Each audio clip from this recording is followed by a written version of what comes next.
Before the final moment arrives, there is always a pause. Not the kind of pause that exists in movies, dramatic, loud, exaggerated. This pause is quiet, heavy, almost uncomfortable. It is the moment when time feels slower, when every breath is counted, and when words suddenly become the most valuable thing a human being possesses. Because when everything else has been taken away, words are all that remain. Last words have fascinated humanity for centuries. Kings, revolutionaries, prisoners, martyrs. History remembers them not just for how they lived, but for what they chose to say when life was slipping away. But nowhere are last words more scrutinized, debated, and emotionally charged than in cases of execution. And if you think last words are predictable, think again. Stay with this chapter, because what people say at the end often destroys everything we think we understand about guilt, justice, and humanity. Executions are designed to be procedural, controlled, final. The law reduces a life to a timetable, a checklist, a protocol. But final words disrupt that structure. They inject something the system cannot regulate: human truth. In those last moments, there is no benefit to lying, no advantage to posturing, no future to protect. What remains is the raw core of a person: fear, regret, faith, anger, forgiveness, or silence. And that is exactly why the public cannot look away. If you're watching this and you've ever wondered why execution stories linger in your mind long after the headline fades, this is the reason. Final words force us to confront ourselves. Pause for a second and ask yourself, what would you say if this were your final chance to be heard? Drop your thoughts in the comments, because this question matters more than we admit. Some final statements are short, just a sentence, sometimes only a few words, but their impact can be seismic. There have been cases where a simple apology shifted public opinion overnight, where forgiveness stunned not only the victims' families, but entire nations, where a calm, steady voice unsettled people far more than rage ever could. Anger is expected, fear is expected, defiance is expected, calm is not. When someone faces death without screaming innocence or hatred, people grow uncomfortable. Calm suggests acceptance. Acceptance suggests something deeper: understanding, surrender, or even peace. And that forces a dangerous question into the public consciousness. If this person can face death calmly, what does that say about the certainty of their guilt? This is why final words are replayed endlessly on news networks, why they're quoted in court documents, why they're debated in classrooms and comment sections alike. If this is already making you uncomfortable, keep watching. This chapter is only beginning. Then there is forgiveness. Few things unsettle society more than forgiveness offered at the wrong moment. When a condemned person forgives the victim's family, reactions split instantly. Some see it as powerful. Others see it as manipulative. Some accept it as genuine faith. Others reject it outright. But whether welcomed or not, forgiveness changes the emotional landscape of an execution. It shifts the story from crime to conscience, from punishment to morality. And that shift is dangerous, because it weakens certainty. Executions rely on certainty: the certainty of guilt, the certainty of justice, the certainty that the outcome is deserved. Forgiveness introduces doubt, not about the crime, but about the finality of punishment. Ask yourself honestly, if forgiveness can exist at the very end, should mercy still be impossible? Comment your answer. This debate has shaped laws around the world. Religion often appears in final moments, but not always in the way people expect. Some final words are prayers. Others are expressions of faith. But many are not about salvation at all. They are about connection, about reaching outward, about being seen. Even individuals who rejected belief throughout their lives sometimes speak of hope, fear, or something beyond themselves in their final moments. This is not hypocrisy. It is humanity confronting its limits. And yet, not all final words are peaceful. Some are bitter. Some deny responsibility. Some blame the system, the witnesses, the lawyers, society itself. These statements often provoke anger from the public, but they are just as revealing. Because unresolved pain does not dissolve at death. If anything, it hardens. These moments remind us that execution does not guarantee closure. It does not ensure understanding. It does not magically repair what was broken long before the crime occurred. If you're still watching, type "still here" in the comments. It helps push this conversation further. Then there is silence. No apology, no prayer, no defiance. just silence. When a person chooses not to speak at all, the public becomes restless. Silence offers no narrative, no resolution, no emotional cue. It leaves room for interpretation, and humans hate uncertainty. Some interpret silence as guilt, others as dignity. Some see it as protest, others as exhaustion. In reality, silence is often the final reclaiming of control. In a process where every detail is dictated, choosing not to speak can be the only remaining act of autonomy. And that scares people, because silence cannot be argued with. It cannot be fact-checked. It cannot be disproven. It just exists. If silence were your final choice, what do you think people would assume about you? Tell us. This question divides audiences every time. What makes final words so powerful is not what they say about the condemned, it's what they reveal about us. When someone apologizes, some demand punishment anyway. When someone forgives, some demand anger. When someone claims innocence, some refuse to listen. When someone stays silent, some fill the void with their own fears. Final words act like a mirror. They reflect our beliefs about justice, punishment, mercy, and worth. This is why execution stories never truly end at the execution itself. The legal process may conclude, but the moral debate only begins. If you're finding yourself conflicted right now, that's not an accident. These stories are designed by reality itself to unsettle certainty. And that discomfort is exactly why this series exists. There are final statements that have outlived the systems that condemned the people who spoke them. Words that became rallying cries. Words that reopened investigations. Words that fueled abolition movements and legal reforms. One sentence, one breath, one moment. That's all it takes. If you think words don't matter, history disagrees. And in the next chapter, we will look at final words that did something even more dangerous. They changed public opinion. Before you move on, do this. Thumbs up like if this chapter made you pause. Speech balloon comment what stood out to you most. Repeat button share this with someone who debates justice with you, because conversations like this don't spread unless you move them forward. Executions are meant to close chapters. Final words reopen them. They challenge certainty. They expose doubt. They remind us that justice, when handled by humans, is never simple. As we continue this series, remember this truth. The loudest moments are rarely the most revealing. Sometimes, it is the final whisper or the deliberate silence that echoes the longest. And now the question returns to you. If these were your last words to the world, what would you choose to leave behind? Stay with this series. Executions are supposed to end conversations. That is their purpose. The law delivers a sentence, the sentence is carried out, and the case is closed. No more appeals. No more debates. No more questions. And yet, again and again, it has been one final statement. A few carefully chosen words that refuse to let the story die.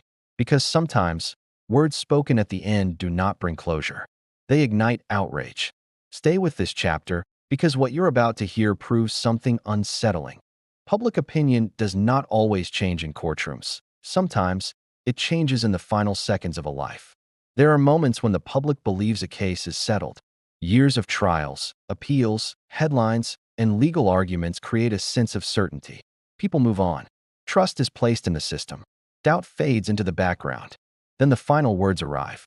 And suddenly, certainty cracks. A calm declaration of innocence. A refusal to apologize. A statement that doesn't align with the narrative people were told for years. These moments feel dangerous, not because of what they prove, but because of what they suggest. They suggest that truth may not always survive procedure. That justice may sometimes outrun understanding. And when the public senses that, silence turns into noise. If you've ever watched a case you thought you understood suddenly feel uncertain, comment, "I've seen this," because you're not alone. Some final statements have triggered immediate backlash. Not weeks later, not months later. Immediately, journalists have reported moments where execution chambers emptied, only for reporters to rush outside and broadcast words that would soon dominate national conversation. Within hours, social media lit up. Within days, protests formed. Within weeks, politicians were forced to respond. What caused it? Not evidence. Not new testimony. Not documents. Just words. Words that didn't fit the story people had accepted. Words that sounded too composed, too detailed, too unresolved. And once doubt enters public consciousness, it spreads fast. Ask yourself this. Why do we trust words spoken at the end more than words spoken during trial? Drop your thoughts. This question sits at the heart of public trust. There have been cases where final words reopened wounds long thought healed. Families of victims found themselves divided, some standing by the verdict, others questioning it for the first time. Communities split between loyalty to law enforcement and fear of irreversible error. Journalists revisited old files. Lawyers quietly re-examined cases they believed were finished, all because of one moment. This is not because final words are always truthful. It's because they are perceived as truthful. The public believes there is nothing left to gain by lying at the end. And whether that belief is always accurate or not, it is powerful enough to shift opinion. If perception alone can challenge verdicts, what does that say about confidence in the system? Let me know what you think. Your comment keeps this discussion alive. In some cases, final words didn't just spark debate, they sparked movements. Activists latched onto statements that expressed injustice, inequality, or systemic failure. Religious leaders cited them in sermons. Academics referenced them in studies. Artists and filmmakers transformed them into symbols. A single sentence became a rallying cry. And this is where executions lose their intended finality. Because once a final statement escapes into public space, it is no longer controlled by the system. It belongs to everyone. It can be repeated, reframed, and reinterpreted endlessly. Executions end lives. Words extend them. If you're realizing how powerful this is, hit like. It tells the algorithm this conversation matters. There are also final words that backfired. Statements that hardened public opinion instead of softening it. Words filled with anger, denial, or blame that convinced many that justice had been served. These moments matter too, because they remind us that final words are not magic. They don't automatically inspire sympathy or doubt. They reveal character, pain, and unresolved conflict. And sometimes, they confirm exactly what the public already believed. But even then, they influence memory. They become the final frame through which the entire case is remembered. Think about it. How often do we summarize entire lives by their final sentence? That habit alone should unsettle us. Media plays a crucial role here. Final words are rarely presented in full context. They are clipped, headlined, reduced to a sentence or two designed to capture attention. And once that happens, nuance disappears. A calm statement becomes chilling. A denial becomes defiant. A prayer becomes manipulative. The public consumes fragments and builds conclusions around them. This isn't always intentional. It's the nature of modern media. But the result is the same. Final words gain power far beyond their original intent. If you've ever read a headline and later learned it left out crucial context, comment every time. Because this happens more than we admit. What makes these moments even more explosive is timing. Final words arrive when emotional investment is at its peak. Years of buildup culminate in a single moment. Attention is focused. Emotions are raw. The public is watching. That is the most dangerous moment to introduce doubt. And yet, that is exactly when final words land. This is why governments and institutions often fear them. Not openly, but quietly. Because final statements cannot be edited out of history. They cannot be appealed. They cannot be silenced once spoken. They exist forever. And forever is a long time for doubt to grow. Some legal experts argue that final words should carry no weight. That emotion should not override evidence. That law must remain untouched by sentiment. In theory, they are right. But law does not exist in isolation. It exists within society. And society reacts to stories, symbols, and moments, not just transcripts. Final words may not overturn verdicts in court, but they absolutely influence culture. And culture eventually shapes law. If public opinion shifts far enough, policies follow. History has proven this repeatedly.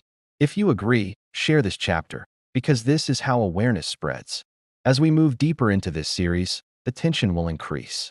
Because in the next chapter, we confront the most dangerous final words of all, those spoken by people who maintained their innocence until the very end. Words that did not just spark debate, but forced the world to ask whether justice had already failed. Before you continue, comment what unsettled you most in this chapter. Share this with someone who believes the system never gets it wrong. Save this. The next chapter builds directly on this tension. Executions are meant to silence controversy. But sometimes, the final voice speaks loud enough to echo for decades. And once public opinion shifts, There is no execution powerful enough to undo it. Some stories are meant to end. Executions are designed to close chapters, to silence debate, to make the public move on. Yet, sometimes, one voice refuses to be silenced, a voice that insists, even in the face of death, "I am not guilty." These words are dangerous, not because they are false, but because they force the world to confront the terrifying possibility that the system may have made a mistake. When someone claims innocence at the very end, every assumption about guilt and justice is suddenly called into question. Think for a moment about what it would be like to stand in that position. To speak truth while knowing no one may believe you. Can you imagine the courage it would take? Type your thoughts. The question itself is unsettling because it forces us to face our own fragility. History is filled with these moments. Cameron Todd Willingham, executed in Texas in 2004, maintained his innocence until the very end, insisting he did not set the fire that claimed the lives of his 3 young daughters. Years later, investigations revealed that the original fire evidence was deeply flawed. People across the country were shocked and outraged. His voice, silenced too soon, sparked debates about the very foundation of capital punishment. Pause and consider how fragile certainty truly is, and share this story with someone who believes the system is flawless. Not all claims of innocence are discovered posthumously. Some, like Anthony Porter in Illinois, avoided execution only by the slimmest margin.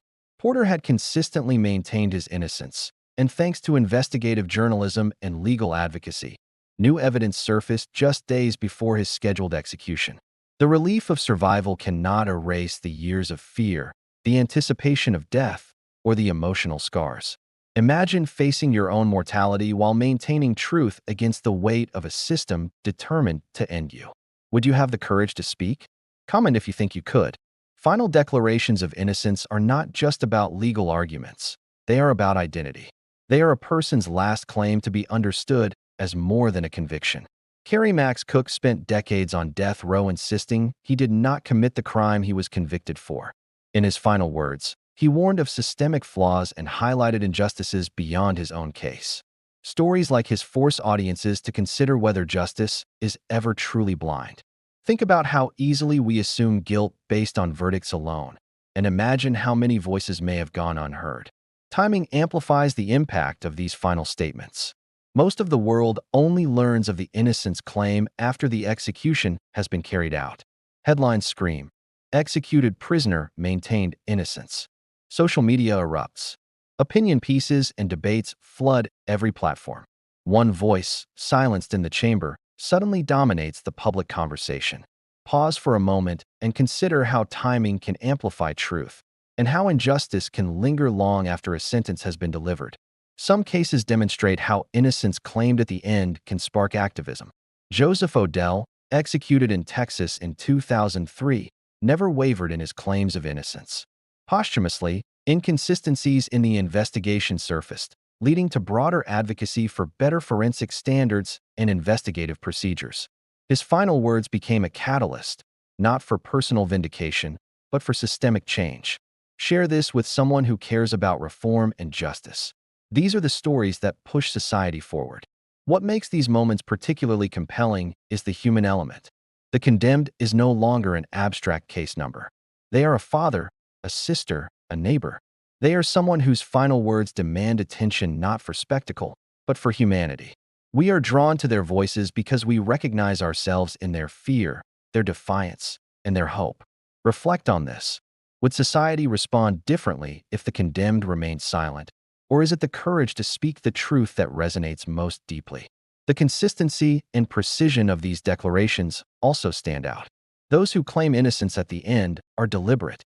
Every word is measured, every statement considered. They appeal to morality, fairness, and dignity, qualities that resonate deeply with audiences.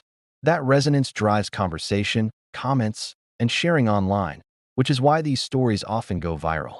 In some cases, final words of innocence ripple far beyond the individual.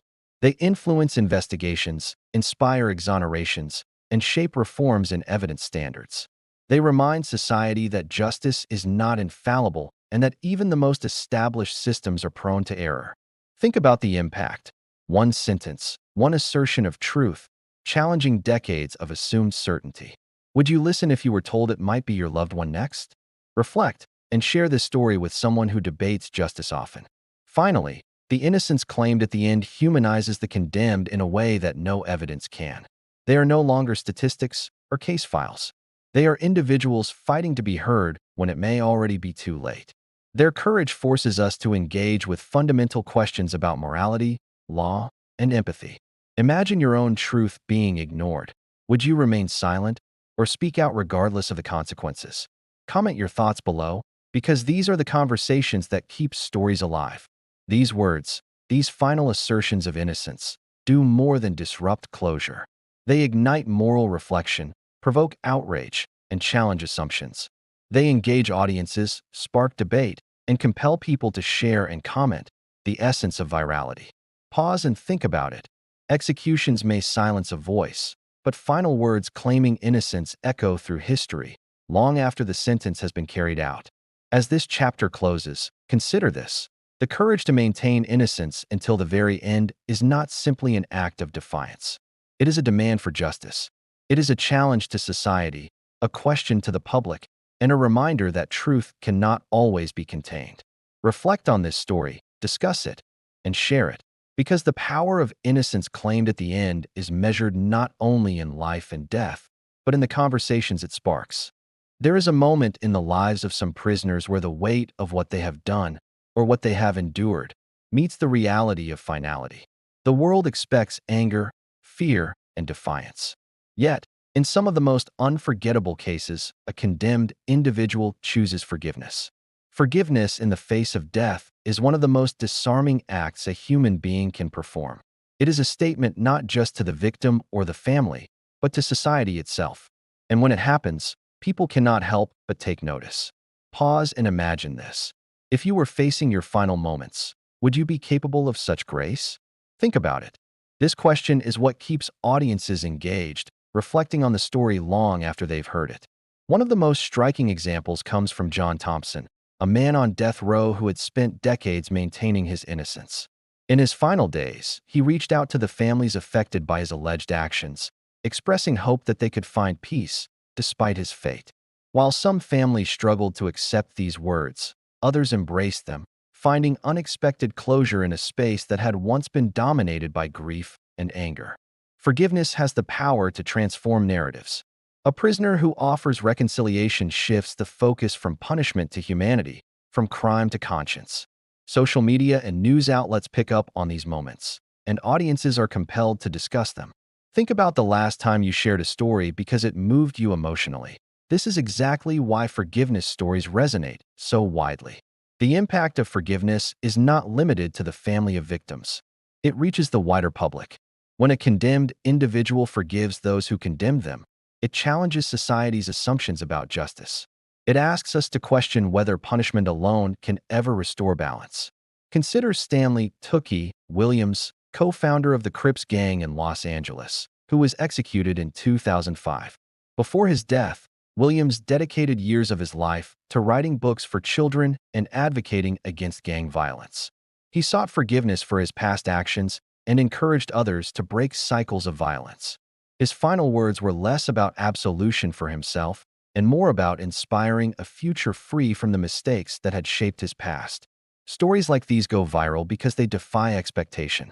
People expect anger at death, not advocacy, not empathy.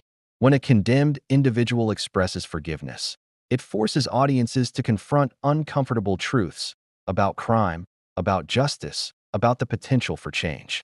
Comment if this challenges your assumptions. Engagement is driven by reflection. Forgiveness in the face of death also illuminates the emotional complexity of victims' families. Not every family can accept it.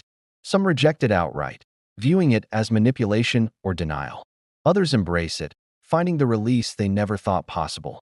The tension between these reactions captures audiences because it is deeply relatable. If you've ever struggled to forgive someone in your own life, you can empathize. That connection is what drives discussion online. Share your thoughts. Can true forgiveness be offered under these circumstances, or does the weight of trauma make it impossible? These are the questions audiences can't stop debating. Forgiveness is also a tool for transformation. For the condemned, It can bring a sense of control over their narrative.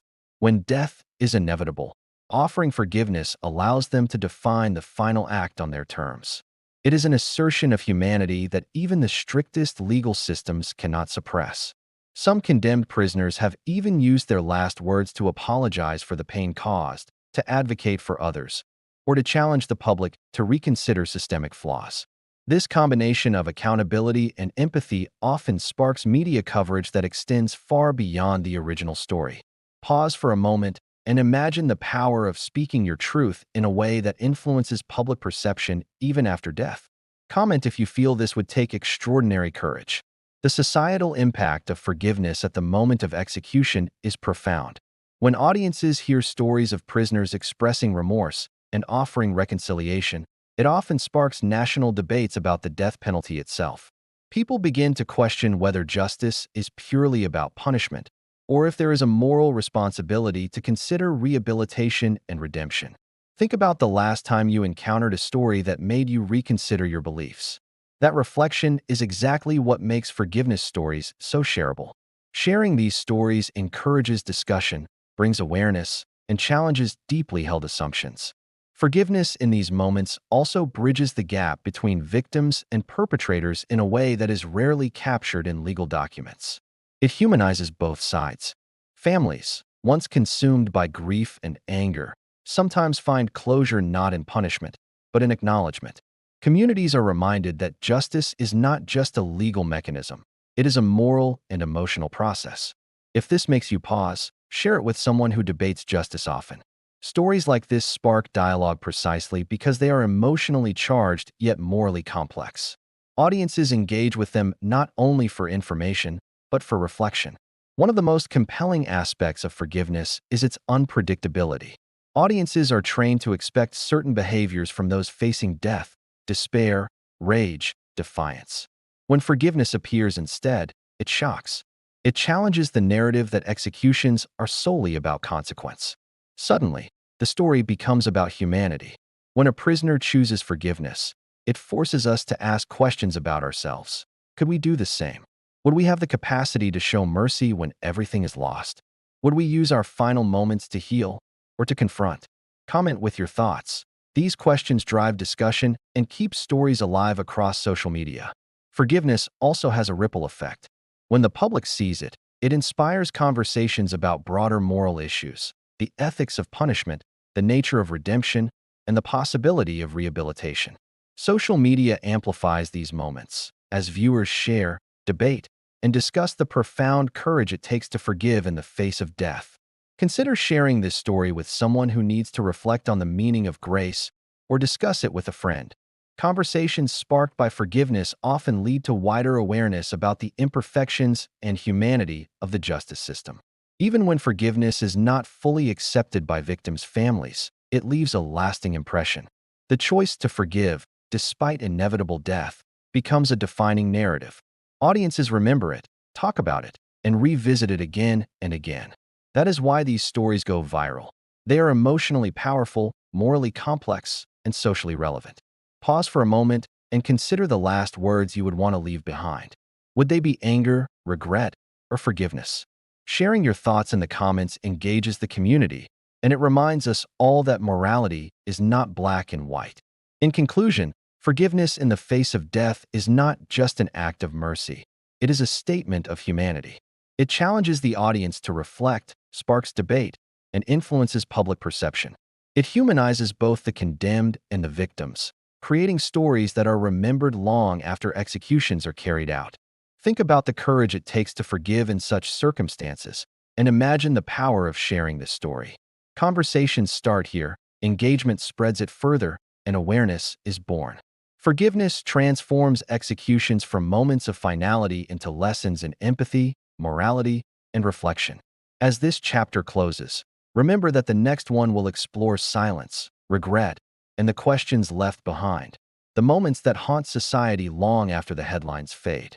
Some of the most powerful moments in history happen without a word being spoken. In execution chambers across the world, silence has often carried more weight than any apology, confession, or declaration of innocence. When a condemned prisoner chooses not to speak, The act itself becomes a statement, a challenge to the audience, the system, and society at large. Pause for a moment and ask yourself, if this were your final moment, would you speak, or would you let silence do the talking? Silence forces people to confront uncertainty. It refuses to fit neatly into narratives of guilt or redemption. It leaves space for reflection, speculation, and moral questioning. And that uncertainty is uncomfortable, which is exactly why these stories grip audiences and go viral. Silence in the face of death is not always a choice of defiance. Sometimes it is exhaustion. Sometimes it is resignation. Sometimes it is the only remaining act of control a person possesses. After years of being observed, judged, and processed, a prisoner may choose silence as a way of reclaiming agency in the final hours. Think about the implications. If silence is their last act of power, what does that say about a system designed to strip autonomy from life itself? Comment with your thoughts. People are drawn to these questions because they force us to examine justice in a personal way. Even when silence is maintained, it leaves questions that haunt families, communities, and society at large. Was the condemned truly guilty? Did the system fail? Could any form of punishment ever truly restore what was lost? Silence allows these questions to linger, unresolved, often sparking debates that persist for decades. Take the case of Cameron Willingham, whose innocence remained a topic of heated discussion long after his execution. He spoke little before his death, leaving the public to wrestle with forensic evidence, conflicting testimonies, and unanswered moral questions. People debated, protested, and questioned the legal system itself. Imagine how these unresolved questions shape public perception long after the final act. Share this story. Conversations like these are what keep awareness alive. Regret is another powerful companion to silence. Even without words, those final hours are filled with reflection. Some prisoners spend their time writing letters, praying, or thinking about the lives they affected. Others reflect on their own mortality, the choices they made, and the paths that led them here. The regret is unspoken but palpable. If you were given the chance to reflect on your life with the end inevitable, what would you think about? Would you find peace, or would regret overwhelm you? Pause and comment your reflections. This question sparks deep engagement because it resonates personally with audiences. Silence also forces the audience to project meaning onto the final moments. When words are absent, people interpret actions, expressions, and the absence of speech in ways that reflect their own beliefs. Some see dignity, others see defiance. Some see guilt, others see humanity. The ambiguity is what drives conversation, debate, and engagement online. Think about why people are captivated by these moments. It is because silence is interactive. It requires interpretation. It demands reflection. It turns passive viewers into active participants. Comment if you've ever found yourself reflecting deeply on a story like this. You're part of the discussion. In some cases, silence after execution can spark movements, questions, or even legal reforms. When the public is left without closure, they investigate, question, and demand answers. This is why executions that involve prolonged ambiguity or claims of innocence generate massive media coverage and social media virality. Stories of silence are not passive. They are catalysts. They create conversations about the nature of justice, morality, and human imperfection. Share these stories with someone who challenges systems. It is through discussion that change begins. Silence also magnifies the voices of those left behind. Families of victims, friends, and communities must interpret what was never said. Their grief, their anger, their empathy becomes part of the narrative. Audiences watching these stories online are drawn into these emotional layers because they resonate with universal questions of life, death, and morality. If you think about it, silence forces introspection. It asks us to consider, is justice served by punishment alone, or is there a moral responsibility that transcends execution? Comment your thoughts. This reflection fuels debate and keeps stories circulating. Final questions often linger longer than any spoken word could. Was the sentence fair? Was the system flawed? Did the condemned find peace? Or were they tormented until the last moment? These questions are why audiences continue to engage with execution stories years after they occur. They are why social media debates ignite, why documentaries go viral, and why every new story sparks renewed discussion. Imagine living with one of these unanswered questions every day. Would you demand change or accept what has been done? Pause and share your perspective. These personal reflections are exactly what generate high engagement. Regret, silence, and unanswered questions converge to create some of the most compelling narratives in history. They are emotionally gripping, morally complex, and socially relevant. The perfect combination for virality. Audiences are drawn to the tension, the ambiguity, and the moral exploration. And the conversation does not end with the execution. It spreads, evolves, and continues indefinitely. Stories like these also humanize everyone involved. Condemned prisoners are no longer abstractions. They are people with thoughts, emotions, and unresolved inner struggles. Families, communities, and audiences become part of the moral dialogue. Reflect on this. Would we treat the stories differently if we focused on humanity rather than guilt alone? Comment your answer. These discussions create meaningful engagement. As this series closes, consider the lessons of silence and regret. Executions may take lives, but they do not always take voices. Even when words are absent, the questions remain. Even when regret is unspoken, the impact is felt. Even when the system believes the story is finished, audiences continue to debate, reflect, and question. The final act is never just about death. It is about what we, as a society, choose to remember, discuss, and learn from.